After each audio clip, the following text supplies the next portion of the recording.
Good day, I'm Theodore Henry, and this is your JIS News for Tuesday, February 18, 2025. Jamaica's economy remains strong and resilient, asserts Prime Minister Dr. Andrew Holness, as he also refutes claims that the country is currently in a recession. He makes the point that while economic growth declined for 2 quarters last year, that by itself does not mean the country is in a recession.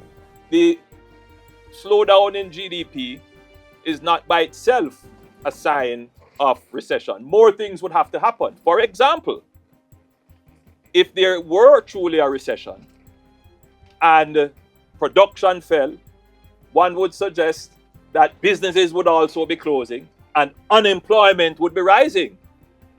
That is not the case in Jamaica. Businesses aren't closing.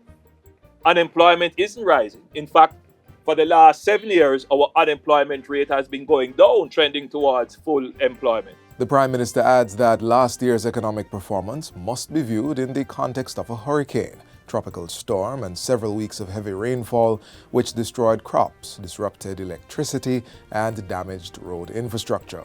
Still, he stresses that despite these challenges, the country has shown resilience. We have been building an economy that is resilient, meaning when things hit us, we are able to absorb the hit and bounce back. Mr. Holness says the progress in job creation, with unemployment at an all-time low, debt reduction, and investment are all key indicators of a robust and well-managed economy.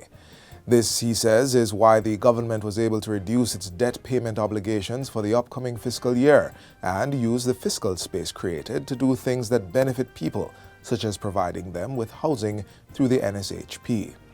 It means your country is doing better. You have $154 billion less in debt principal to repay, and you're repaying $4 billion less in interest repayment. The Prime Minister was speaking on Friday at a new social housing program NSHP handover ceremony in Dobson in Colleyville, Manchester. During another NSHP function on Friday, this time in Cave Valley, St. Anne, Prime Minister Dr. Andrew Holness declared that the government was focused on economic independence and empowering citizens to become self-reliant. We want you to be economically independent. You can stand on your own 2 feet, earn your own income, push your own key, make your own decisions. We don't believe in dependency. We don't want nothing from nobody.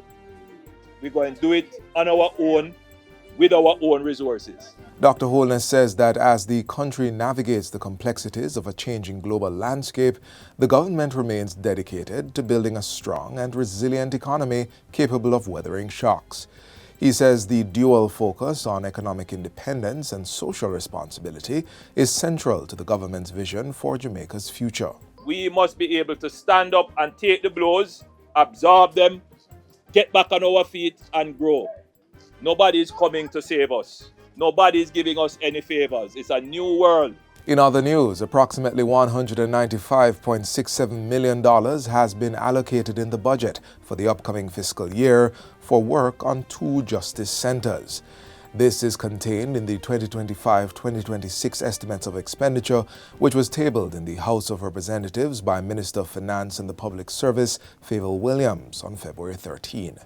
$90.54 million is earmarked to begin the construction of the Clarendon Justice Center. $105.13 million is budgeted to continue and conclude the construction of the Hanover Justice Center, which is currently 15% complete. Both are designed to improve citizens' access to justice services and facilitate the provision of restorative justice, child diversion, and mediation services in the respective parishes. Minister of Education, Senator Dr. Dana Morris Dixon, is calling for all stakeholders to prioritize education as a key strategy for developing a skilled labor force to secure Jamaica's future. She made the call during the recent 15th anniversary march and launch event for the National Education Trust, NET, in Kingston. Dr. Morris Dixon emphasized NET's impactful work, particularly in the aftermath of Hurricane Beryl and the ongoing efforts to strengthen Jamaica's education system. She explained that NET had dispersed over 42,000 devices through its one laptop or tablet per child initiative. This milestone would not have been possible without the stakeholders, partners, and donors who have continuously invested in our children's future. Today, while we celebrate NET, we also honor the dedication and contributions of our partners.